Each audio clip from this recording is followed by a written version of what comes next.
Welcome to John Martin Talks, where we battle ignorance and apathy daily.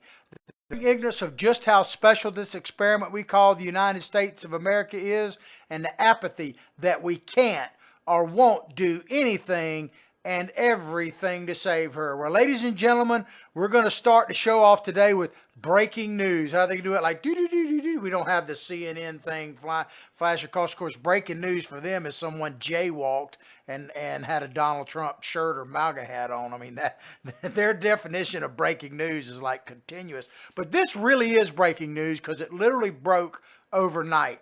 And this is coming to you from the Washington Post.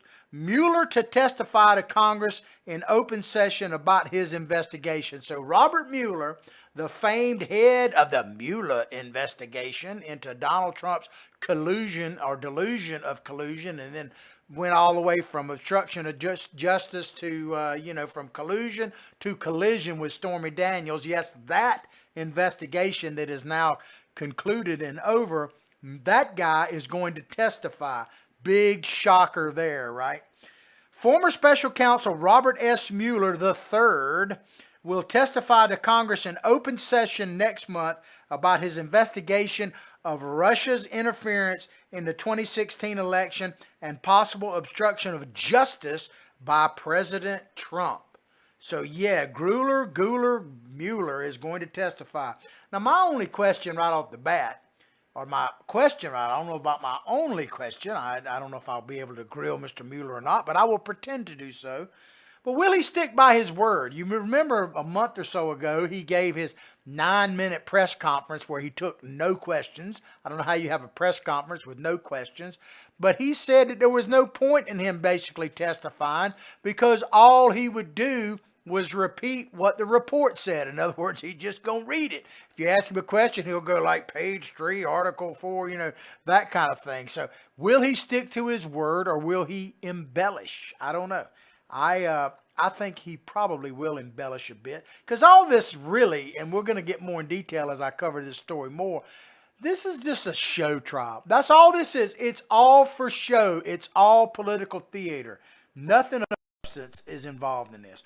The House Judiciary and Intelligence Committees, now there's a misnomer, in a late-night announcement Tuesday said that pursuant to a subpoena, Mueller has agreed to appear before panels on July 17th. Well, they make it sound like they're dragging him in, He's a willing volunteer, and this is what they call a friendly subpoena. I think he just wanted to have a subpoena, so to speak, to say, well, I really had no choice. I had to go before Congress, I'd rather just be out fishing, Billy Bob. This is my psychic sidekick, by the way, Billy Bob Bass.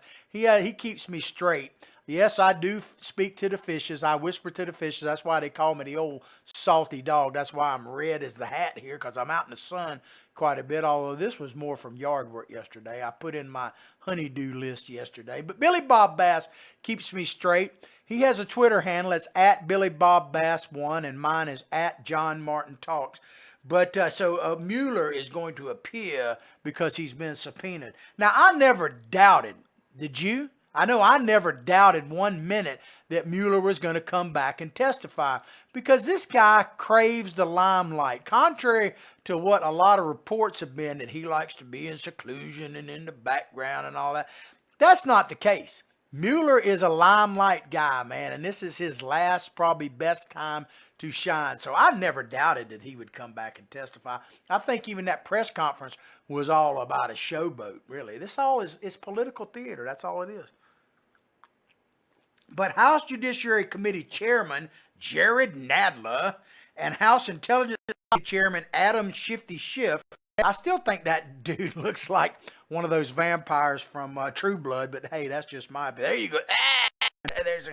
But they made a joint statement, Nadler and Schiff, and this statement, here you go. It says, here, Americans have demanded, pound on the desk, I guess, demanded to hear directly from special counsel, talking about Robert Mueller. First, what Americans? I mean, are they like, what Americans are like, we got to hear more from Robert Mueller? So they can understand, going on with the statement, this is their statement, what he, talking about Americans, I guess, so they can understand what he and his team, Mueller, examined, uncovered, and determined about Russia's attack on our democracy.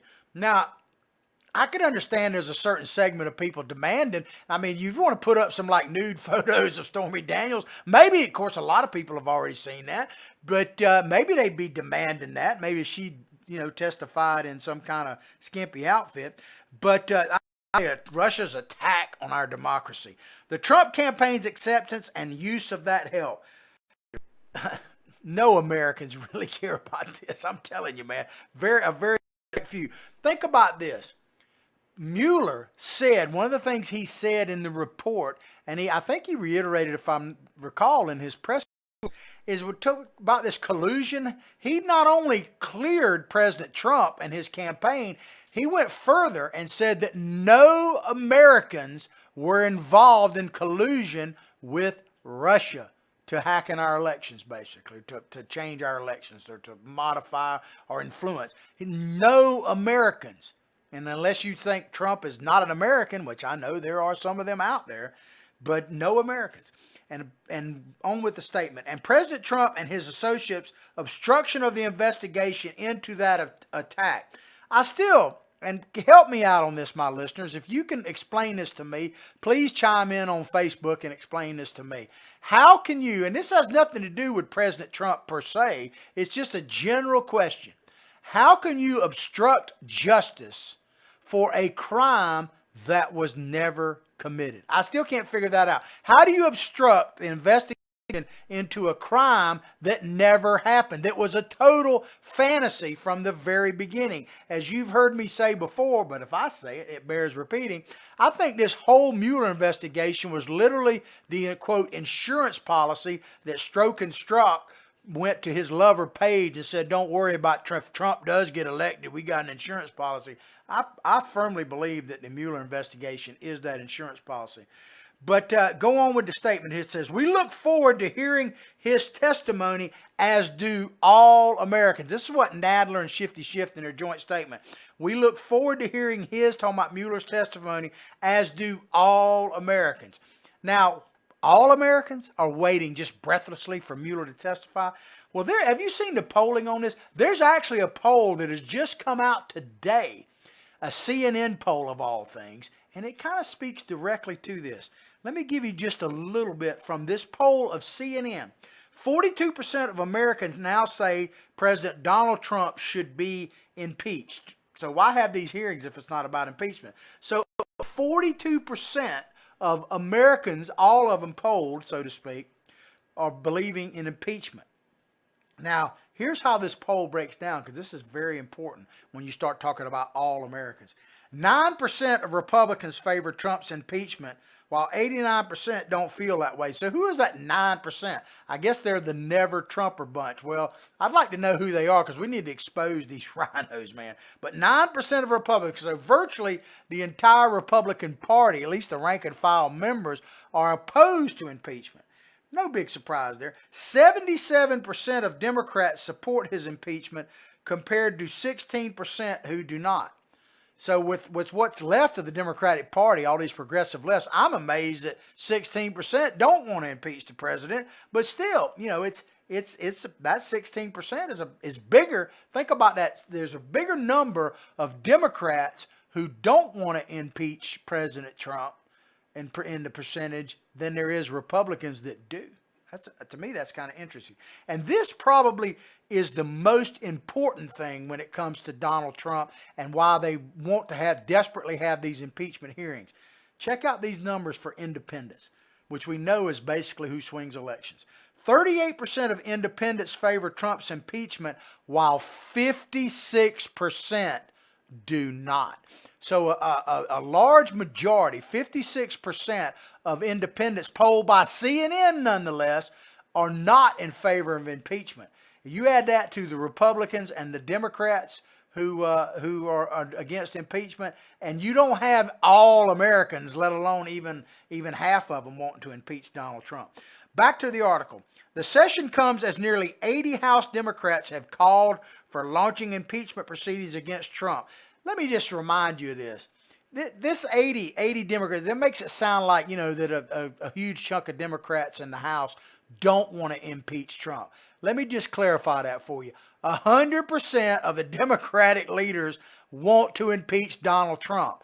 The majority of them, the only reason they're not jumping out on this is because that percentage we just talked about, that 56% of independents that do not, they are afraid that number will grow, and so will the Democrat number grow that don't want to impeach Trump, and that's the only reason they're not for it, because if they could get rid of impeach 45, they get rid of 45, they would do it any way they can, and they want to impeach him so that they can prevent him from running for re-election.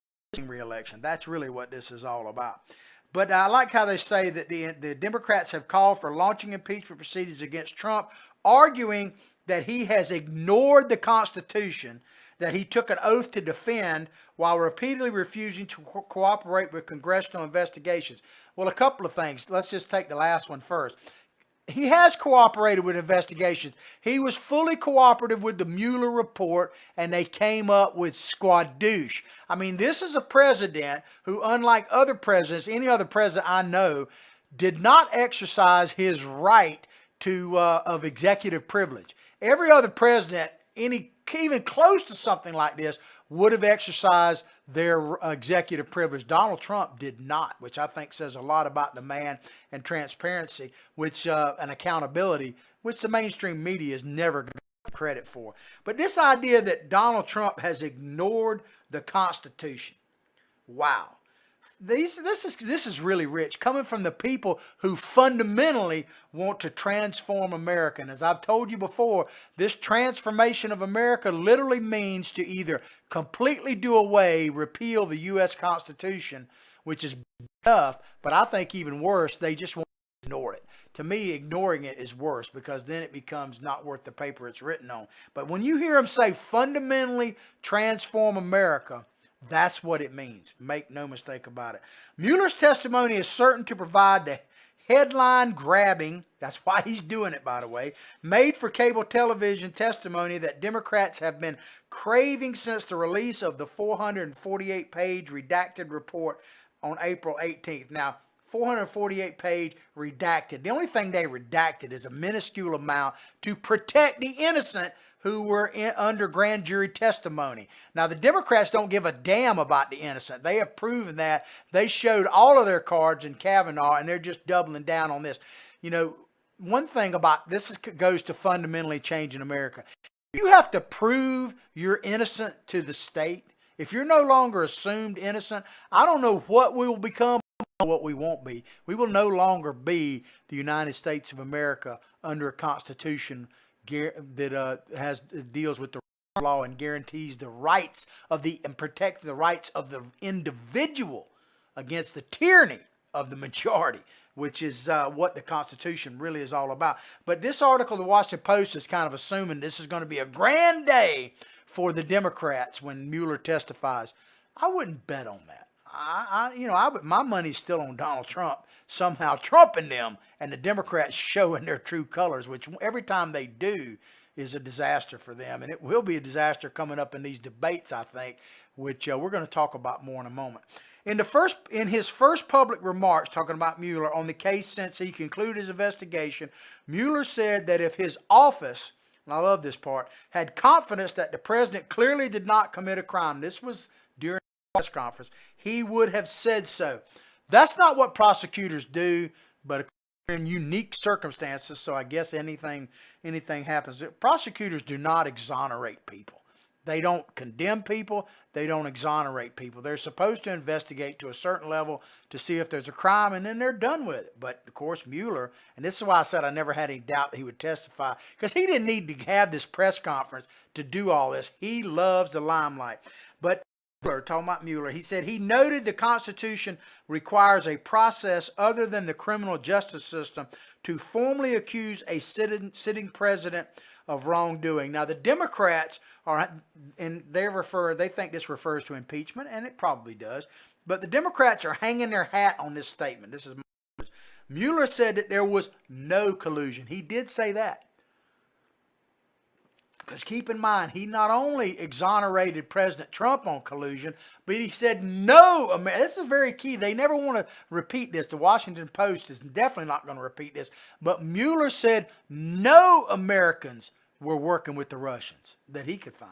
So to me, that is the most powerful part of the whole report, but it's largely ignored. And that's why you got to have shows like JMT, by the way, places like Citizens for Trump, Deplorable Resistance, all the, John Martin Talks. By the way, if you haven't gone directly to our Facebook site, liked it, and shared it with others, I hope you please do. But it's guys like you out there in our audience. That's why we do this show. We're battling ignorance and apathy daily, because you're not going to hear, you sometimes hear it on Fox News, but this phrase, no Americans were involved with the Russians, is the most important part of the entire Mueller report, in my humble or not so humble opinion. Over the course of a 2-year investigation, the special counsel charged 34 people. I like how they present this. 34 people, including 26 Russian nationals, which is totally irrelevant because they're never going to see the light of a courtroom in the United States of America. Ain't happening. So that whole thing with the Russians is totally irrelevant, just a show, part of a show trial. And secured guilty pleas, I love this part, guilty pleas from 7, including several high-level Trump campaign administration officials. So they make it sound like, woo, everybody, that Trump, all his people were found guilty. Not quite so. The investigation concluded in March, and the following month, the Justice Department released its report and the document. Now, what the Washington Post fails to say in this, and basically pretty much every publication, as again, that's why you got to watch shows like this, none of the crimes that people were convicted of, and some of them like Manafort and Cohen actually admitted to, none of them had anything to do with President Trump. Not a single one of these has anything to do with President Trump. In fact, the 2 high-profile ones, Manafort, all of his stuff was before he ever even met Donald Trump, or let alone was hired by him. And Michael Cohen is accused of all kind of shenanigans and influence peddling that have zero to do with Donald Trump, and fraud and all this kind of stuff, and tax evasion, both him and Manafort, that have zippo to do with Donald Trump. But you don't hear that. They imply that, everybody around Trump is guilty, so he must be too. It's total ridiculous BS, like the president said. Mueller's team wrote that they were bound by the Justice Department policy that forbids the indictment of a sitting president from deciding or alleging even privately, and I love that morning, that Trump had committed a crime. There's a reason for this, by the way, because if you could simply just indict a president, his political opponents would do that. It'd be the end of the presidency. And I'm not talking about Donald Trump as president. I'm talking about the office of president. If you could do what the Democrats want to do, then the presidency would be no more. It just would cease to exist, which is probably what they want anyway, because they'd rather have the Secretary of the UN, which I think ultimately should be Donald Trump, by the way, but they want the Secretary of the UN to rule the world. That's just the way it is. But this idea, it says, let me read this part again. Indictment of the sitting president from deciding or alleging even privately that Trump had committed a crime. Now, let me just tell you, man, Mueller has skirted this law, right? His whole press conference was a violation of this. Maybe not in fact, but certainly in reality it was. And his testimony is going to be the same thing. He's just showboating. It's all for show, ladies and gentlemen. It's all to try to convince those individuals I talked about earlier that increase the number of Democrats for impeachment and decrease President Trump's support across the board, including Republicans. That's all this is about. There's no one who really believes that Trump would be removed from office. The only way he would be is if his poll numbers totally collapse. And so far, much to their chagrin, there is no evidence of that.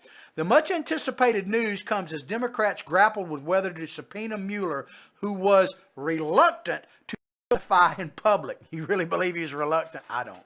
They all believed he had a duty to the public to answer questions about the report, but how far they are willing to go to force him into the witness chair was another matter. Ladies and gentlemen, do you really believe all this nonsense? That the Democrats, how far they're willing to go for to convince a reluctant Mueller to testify. It's all nonsense. There's another word for it too. Orchestrated. This whole thing, everything really since Donald Trump basically was a serious contender for president, let alone became president, has been orchestrated. And here's my definition of that. And I looked it up. It's not just my opinion, but you can take it as an opinionated fact. Orchestrated, arrange or direct the elements of a situation to produce a desired effect. Now I'm going to read that one time and you tell me that where I'm wrong on this, because the whole thing, the Democrats have been doing this from the beginning. They did the same thing to Kavanaugh. That was entirely orchestrated. So we're going to when you hear the Democrats speaking, Mueller, when the press, all this combined, think of this word, orchestrated, and arrange to arrange or direct the elements of a situation to produce a desired effect. That's all this is. It's a show trial to produce a desired effect. That's what it is, plain and simple. All right, we're going to move on. Man, think about this. I'm so excited. I should have had my man play that song, but I'm so excited. You know why? Because tonight, ladies and gentlemen, we got the debates. The first of two back-to-back debates featuring, I think Elizabeth Warren is the lead dog on this one, and tomorrow night has Bernie and Biden. Beto is in the thing tonight as well. So it's going to be really interesting in Miami. The Democrats have landed in Miami, man. And they are down there and they're working hard. We're going to cover it hardcore for you tomorrow, I assure you. But, I'm excited about it. But not necessarily excited about it? Or who's worried about it? Some Democratic leaders are worried about it. And this article comes to you from Politico. Democratic bigwigs fear debates will devolve into a horror show. The horror. This week's debate will be the first time millions of Americans meet the cast of Democrats trying to take out President Donald Trump. So when I say, man, let the freak show begin, because that's exactly what this is going to be. It said that's precisely what has party brass terrified. Man, they are terrified. Think about that. They're terrified of their own party. Interviews with nearly 20 Democratic elected officials, party chiefs, labor leaders, and operatives the past week revealed an air of foreboding verging on alarm. Well, it is summer, and there is danger in the water, right? Especially around Florida. Can we play that song, Billy Bob?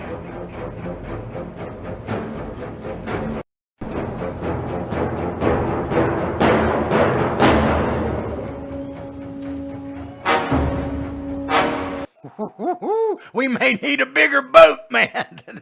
Especially for those who's up there. I mean, the Democrats are worried about this. I mean, American people, I hope you'll tune in just to see what the freak show is all about, for the Democrats to expose who they truly are, which, by the way, is really what these 20 bigwigs, or they call them, are really afraid of. They're afraid that the truth will come out, and if true, that you'll look back and go, what the what am I watching?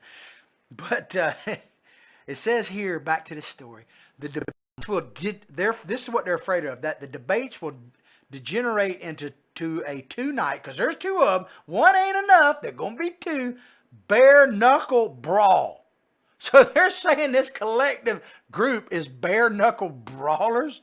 I mean, I think there's a song that reminds me of that. We're back in the 70s.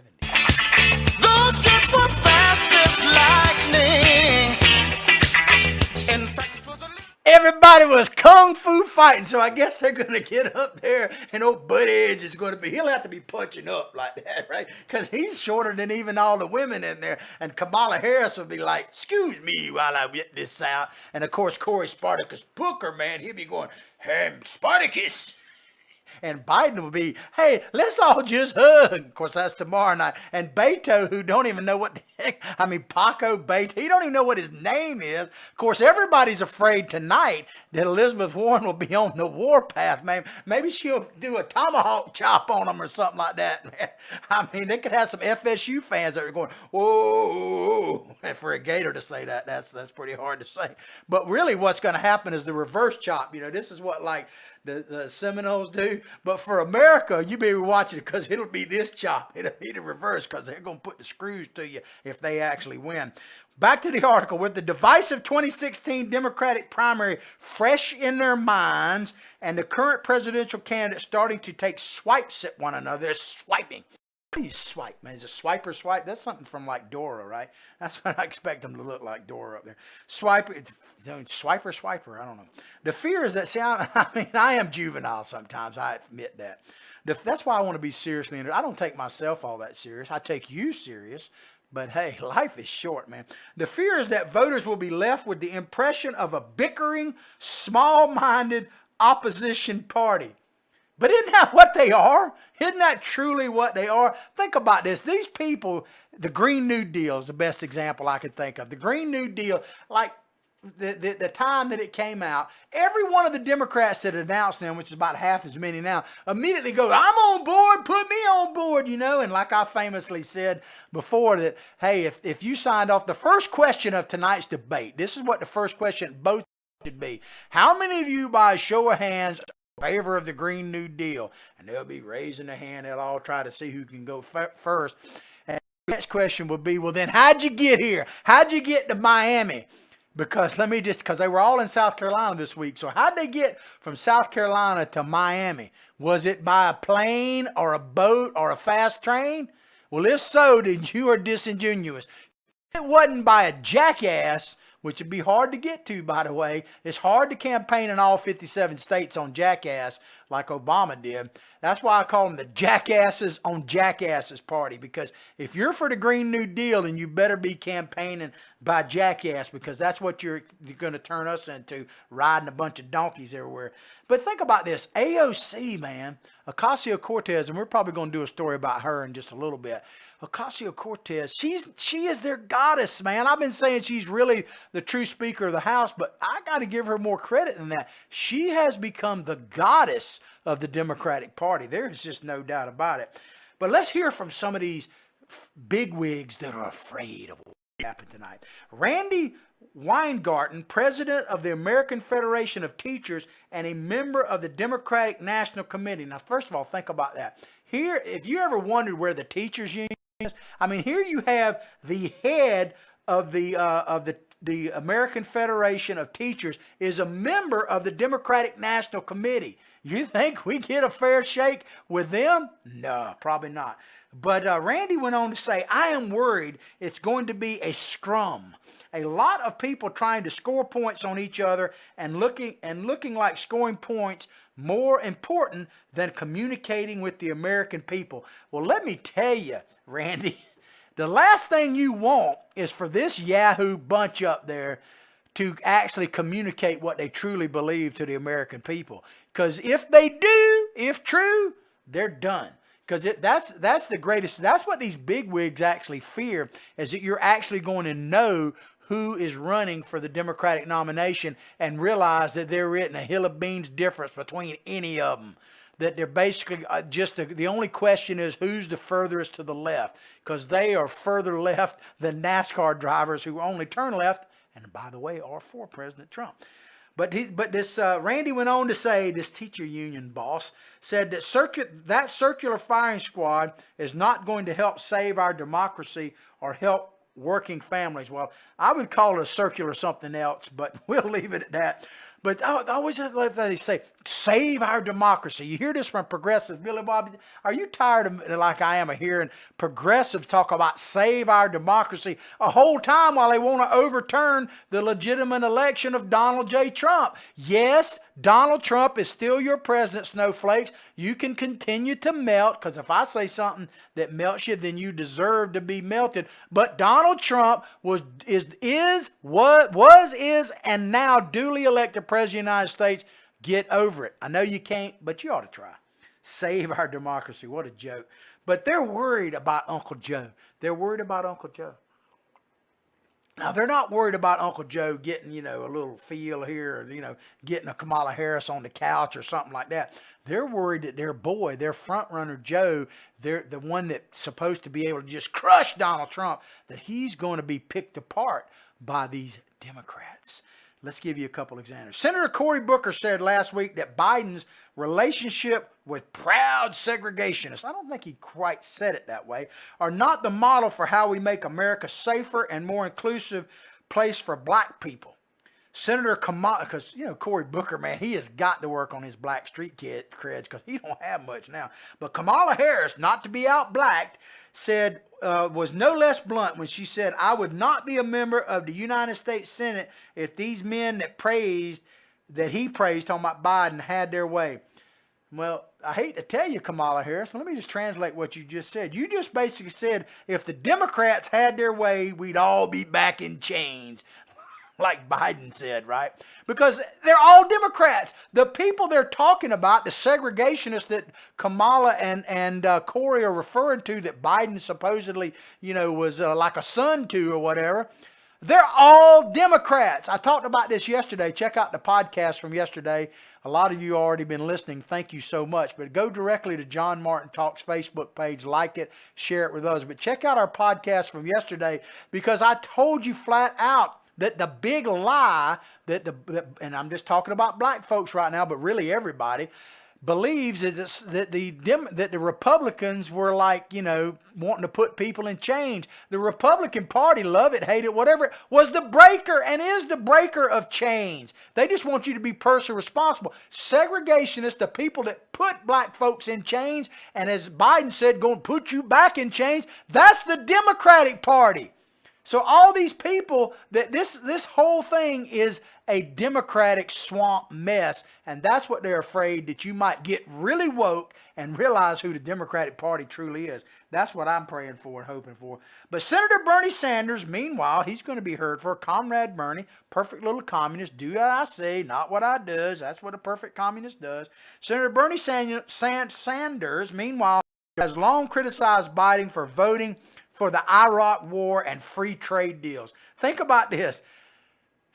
Iraq War. They're going to hit Biden for voting for the Iraq War. Just this week, basically, Bernie Sanders said we should go to war with Iran. He criticized President Trump from pulling back on a major strike against Iran that supposedly was planned, and Trump balked or pulled back. I think he made the wise choice. He's keeping them guessing, which is part of the art of the deal. But Bernie Sanders criticized President Trump from not launching the troops and the bombs on Iran. So this is the Democratic Party and all these yahoos have been totally exposed by Donald Trump. They are completely infected with Trump derangement syndrome, and it's going to be a joy to watch as they try to outmaneuver each other. At the same time, back to the article, moderate candidates, they're talking about some of the 2020. Are there any moderate candidates, any moderates in leadership in the Democratic Party? I don't think so. Are there moderate Democrats? Sure. And I wish you'd take your party back over. You don't have to just walk away. I welcome you if you do, but I tell moderate Democrats, the real people out there, take your party over, because make no mistake, at the leadership level, there are no moderate Democrats. They're just variations of hardcore leftist progressives. That's just a fact. But it says here, at the same time, moderate Democrats have been unloading on their progressive opponents. After Sanders defended democratic socialism in a major speech in Washington, former Colorado, I guess this guy's moderate, Colorado Governor John Hickenlooper bashed Sanders' left-wing ideology, and he got booed for it, by the way. But Chicken Cooper, these names are tough on Hicken. Let me just tell you right now, nobody named Hickenlooper is going to be president in my lifetime. Nothing against you Hickenlooper clan out there. There are probably a lot of good Hickenloopers. But there ain't a Hickenlooper going to win. That's just the way it is, man. Because it sounds too much like Chicken Cooper. That's just my opinion. Don't hate me for it. The first debates of the primary also come as a number of candidates are barely registering in the polls, desperate for a splashy moment. That's being kind, man. Barely registered. Oh, Christine Gillibrand, man. The Me Too that has got pictures of her hanging out with Clinton and Harvey Weinstein. Yeah, that gal that's all about the Me Too movement. Because when I saw that Me Too, that hashtag Me Too, that looked like a pound Me Too. Keep in mind, I grew up with dial phones, man. Rotary phones. Some of you snowflakes don't have no idea what I'm talking about. But when some old geezers like me see that, we're like, pound Me Too? Well, maybe. It just depends. I'm a married man, so I'm not really into that anymore. But there was a time, Christian, when I could give you a run for your money. But she's registering like less than zero, if that is possible. So yeah, there's probably a few of them going to be up there going, look at me, look at me. Somebody look at me, please, because nobody else is. But Troy Price, back to some of these bigwigs, Troy Price, chairman of the Iowa Democratic Party. I would say that's a big wig because Iowa, man, you know, which way Iowa goes might be the way the nation goes. But Mr. Price said it's fine to draw. Is it okay for me to call a Democrat Mr.? You know, because it might not be. It's fine to draw policy distinctions. I hate to tell you, Brother Price, there ain't no policy distinctions. There's just variations of how far left they can go. There's some huge difference between Joe Biden, Cory Booker, and Bernie Sanders, really. There's not really that much difference. But it says here that it's a fine to draw policy distinctions. People get that. So it's okay to actually say, here's where I differ from Bernie Sanders. That's what primaries are about. I would agree with that. I don't think that's what we're having. But negative personal attacks are, so there's the man right there, man. Good looking dude. I mean, I'm calling him a dude. He's got a beard, but who knows, man. But negative personal attacks are something people are worried about. Everyone is united behind the fact that we have to win, and people don't want to see anything that distracts from that. Well, let me just tell you something, ladies and gentlemen, and I'm not happy to report this. It's just a fact. And this is just politics, man. It just is. And this is not just about these Democrats fighting. Negative campaigning works. If it didn't work, they wouldn't spend all these millions of dollars on it. And let me just tell you, a friend of mine who is an establishment figure who has had a lot, I'll let him remain anonymous, who is a political operative locally here, but really works at the state and national level. He told me a while back, and I have to agree with him, and you know who you are, that you know, if you're far enough behind, now if you're 1 or 2 points behind, then you might be able to encourage people to vote for you over the other guy. But if you're like 20 points behind, let alone 0 like Christian Gillibrand, the only way you're going to overcome that kind of deficit is with negative campaigning. Because, and this friend of mine, he's convinced me, and I believe he's 100% right, there's no way, we'll just use 20 points, there's no way, let alone 10 points, there's no way to make up a 20-point gap simply by being the better candidate or saying you have better ideas. You have to not only rise yourself, which is important, but you got to bring the other guy down. If you don't bring them down, you might take a 20-point deficit and turn it into a 10-point deficit. But at the end of the day, if you don't bring that other person down, you're going to lose. That and that is just proven. I'm not saying I enjoy it. It's just a hard fact. So this idea that they can just have a big love fest, well, one of them going to come out of it. But right, if they did that, Biden would automatically win because he's got the best name recognition. But back to the article. Of course, a free-for-all, kung fu fighting, man. They're going to do it, man. I can't wait to see that, right? I mean, I just can't wait for Elizabeth Warren to, like, chop Joe Biden, man. And Joe Biden will probably go, can't we do, I mean, she'll be going, ooh, ooh, and he'll be going, come on, Elizabeth, just calm down. Of course, a free-for-all this far out from the start of voting might be long forgotten, could be. By the time elections get underway next year, Republicans had their own circus-like spectacle in 2016. A circus-like, they certainly had Barnum and Bailey up there, right? And I say that with affection because President Trump, man, reminds me of, like, you know, P.T. Barnum, man, because he is a showman. I don't say that with any criticism. I think it's one of his great attributes. He goes, now, you know, stupendous, huge, bigly. I mean, he makes you excited, want to see something. Like, what is going on in that tent right there? I mean, he wants you not only to have a big tent, but to be wanting to get in it. So I think Trump is amazing, but they don't have anybody like that in their bunch. Said, yet Trump still managed to win the White House in the end. Well, first of all, there is no Donald Trump. I would agree with that in this bunch. Not a single, not even close. There's no one in this crowd that could hold his jockstrap. There might be a few that might want to, but there ain't none that could do it. And I like the part where they say that Trump still managed to win the White House. They still don't want to give the man credit for running a better campaign with better ideas. I mean, that's why Donald Trump, it's a combination of how sorry the Democratic candidate and Hillary the Hildebeest was and how great President Trump's campaign was run and the ideas and the sorry state of America under the leadership of the Democrats. All that shook up and combined is how Trump managed to win the campaign. But the distinction between personal attacks and policy disagreements are sometimes in the eye of the beholder, according to the article. In the 2016 primary, many Hillary Clinton supporters thought Sanders was too aggressive and blamed him for her eventual loss. Bernie Sanders was too aggressive. This is a guy who said, I'm tired of hearing about your email. Tell me one time that Bernie actually took on Hillary. I mean, Hillary's campaign cheated, hacked into, used probably Russian influence, if anybody did, to destroy Bernie Sanders. And his only reaction was, yeah, I'll just calm down, take a back seat here and, hire me out, give me some private jets to fly around.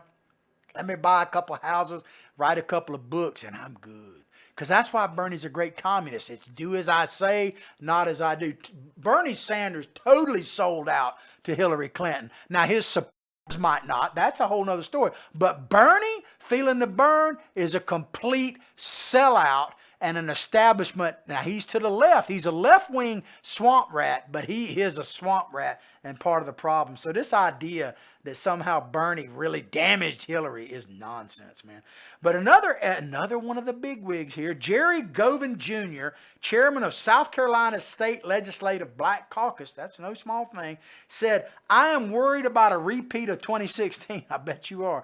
Just being up front with you, we could have won that election, but we had a percentage that stayed home because their candidate was not the nominee. They still don't get it. The Democrats just cannot accept the fact that people like you, which is who they're really terrified, they're terrified of dregs and deplorables, because if you come out again, Trump gonna win. Come out again, Trump gonna win. I can't put it any simpler than that. But they don't get it. They still that it was some kind of messaging issue. Perhaps if Hillary had gone to Wisconsin at least once. I mean, they don't understand it. They still don't get it. The decade-long insurgency within the Republican Party is also top of mind for some Democrats. They're talking about the Tea Party.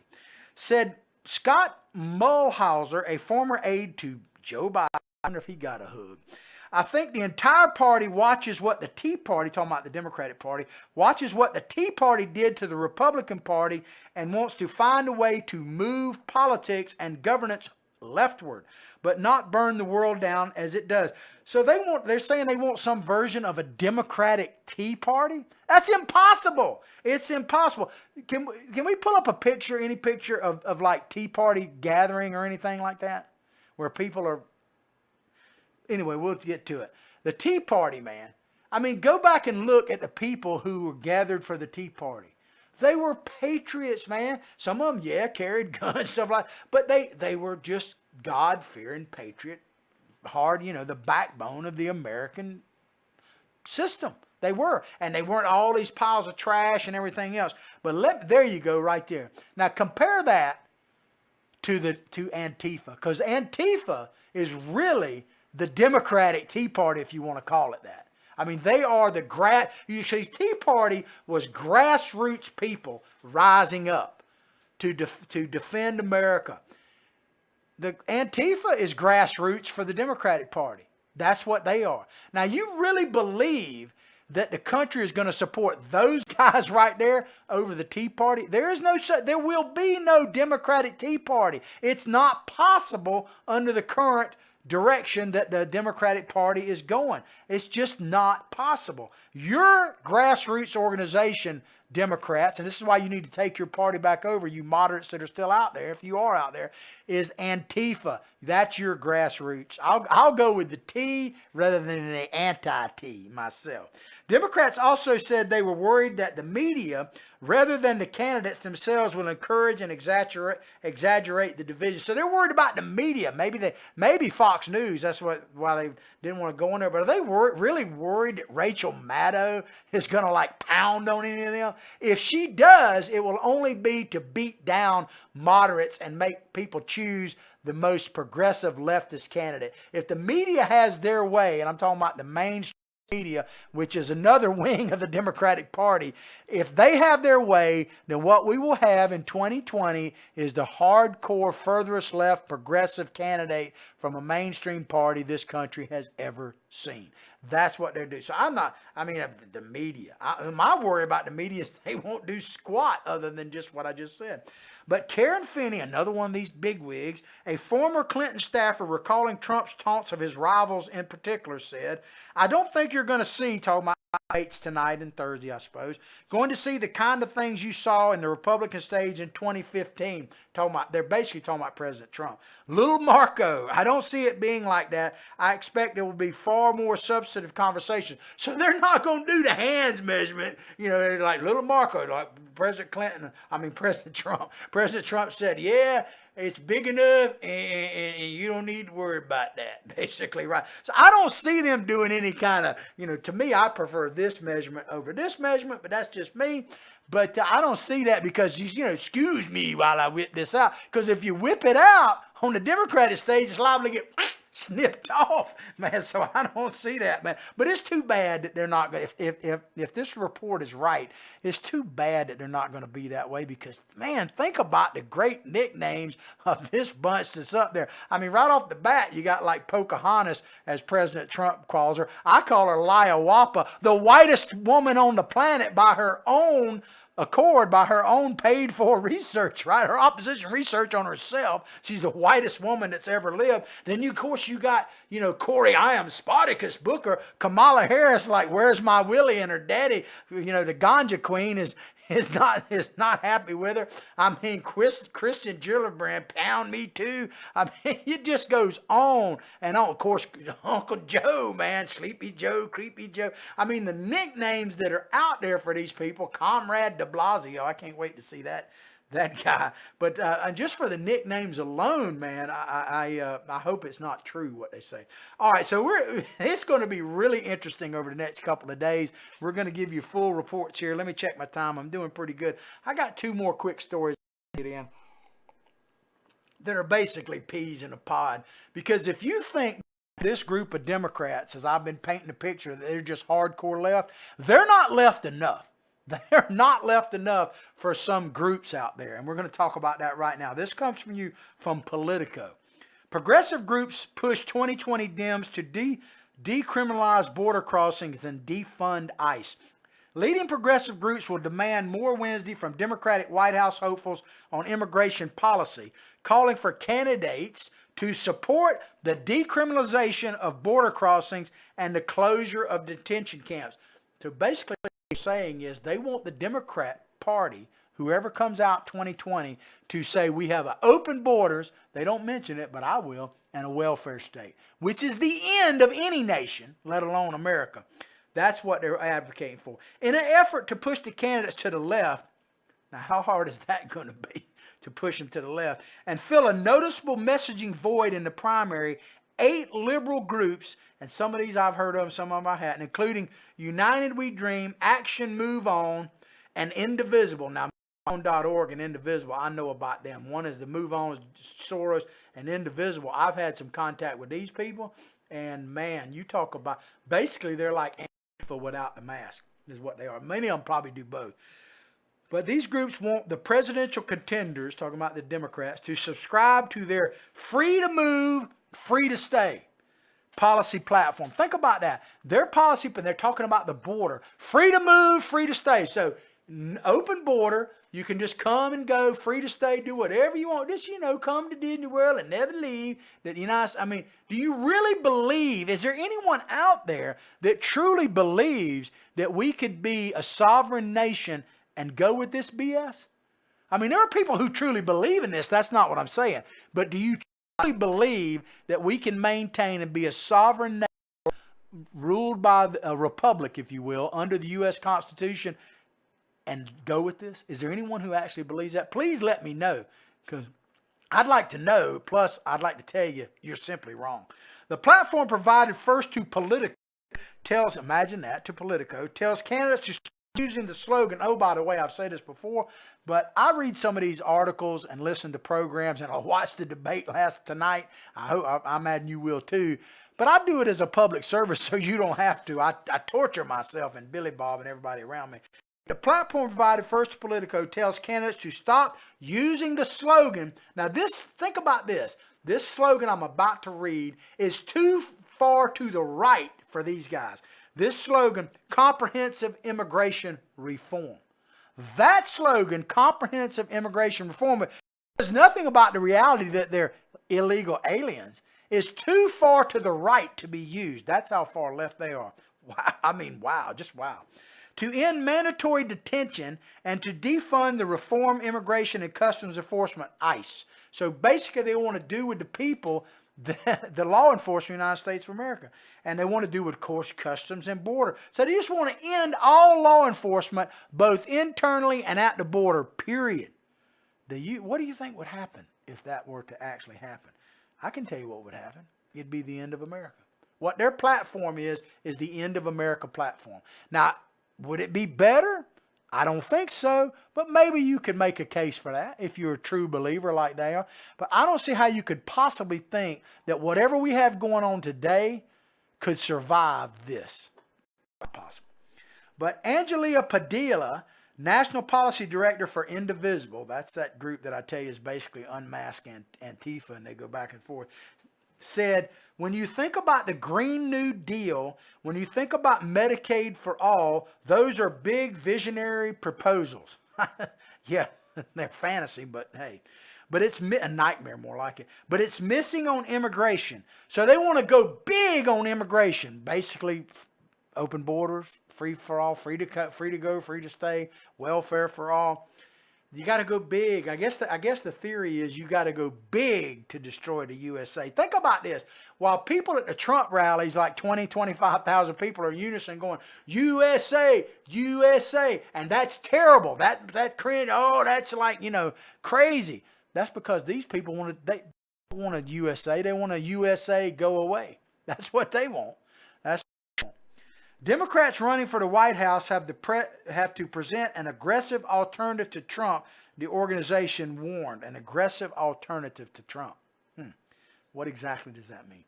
Said Christian Jimenez, executive director of the immigrant rights group United We Dream Action. First of all, immigrants don't really have any constitutional rights. I hate to say it. Now, do they have basic human rights? Sure. But they don't have any constitutional rights. Whoever's telling you that is full of crap.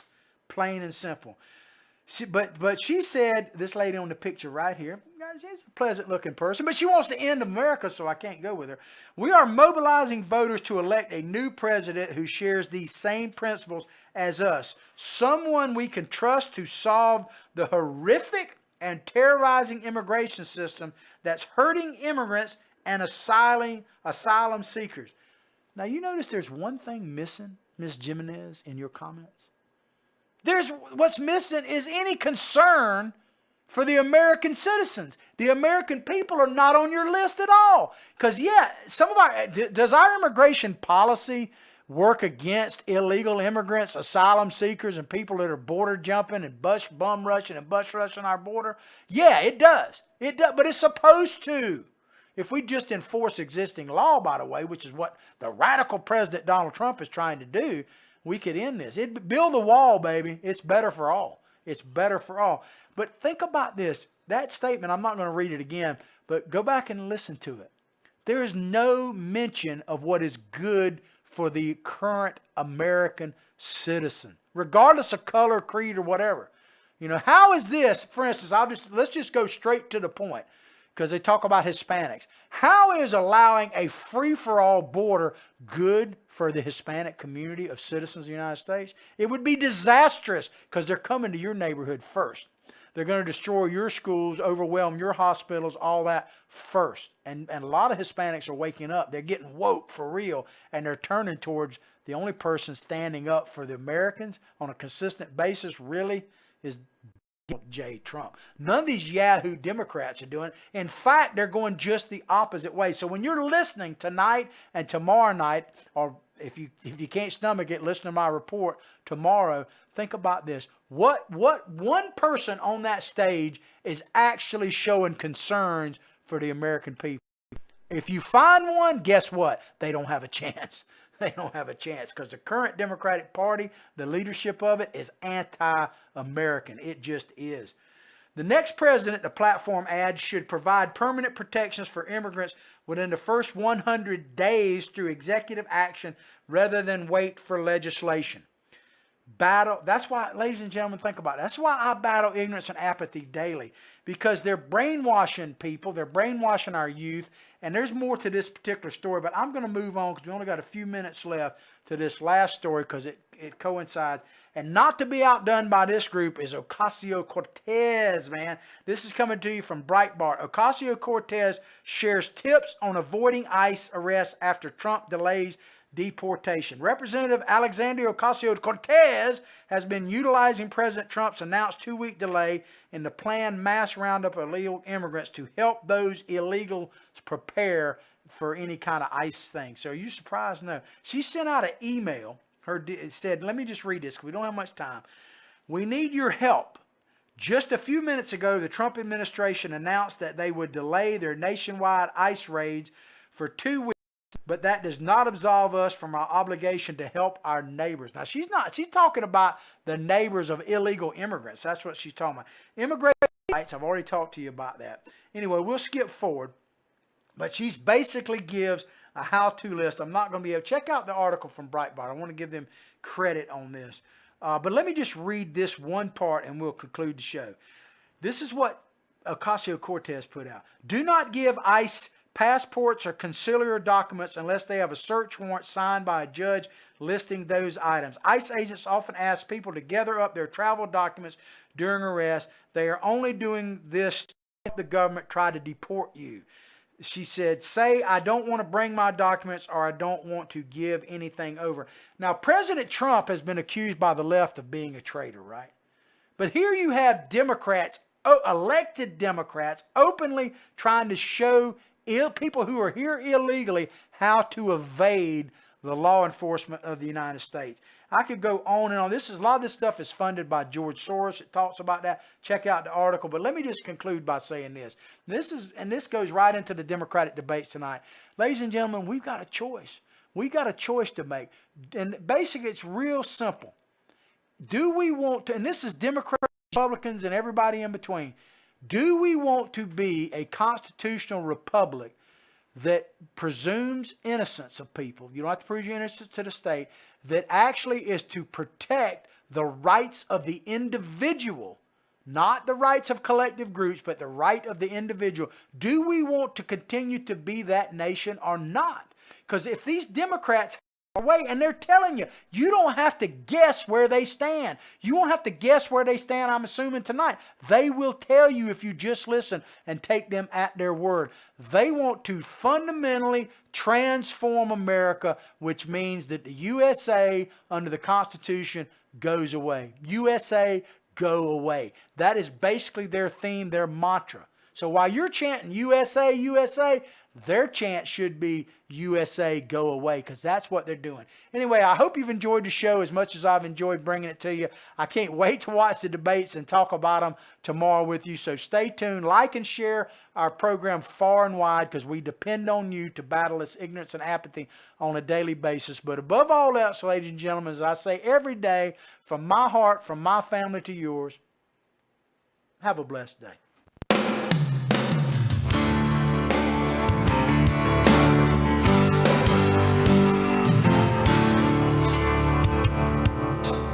Thank you.